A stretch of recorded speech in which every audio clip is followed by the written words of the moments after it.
Willow Bend Environmental Education Center, and I'm so excited because it is Willow Bend Nature Art Month.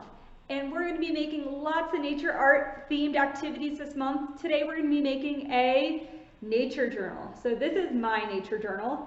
And why I love nature journals, it's because they have no rules.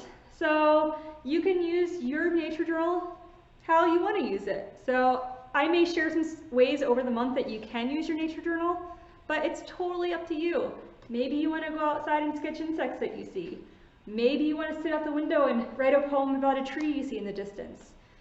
Maybe you want to record the weather every day, or maybe you want to make a list of animal signs that you see on a hike with your family. Totally up to you, your journal, so let's get started.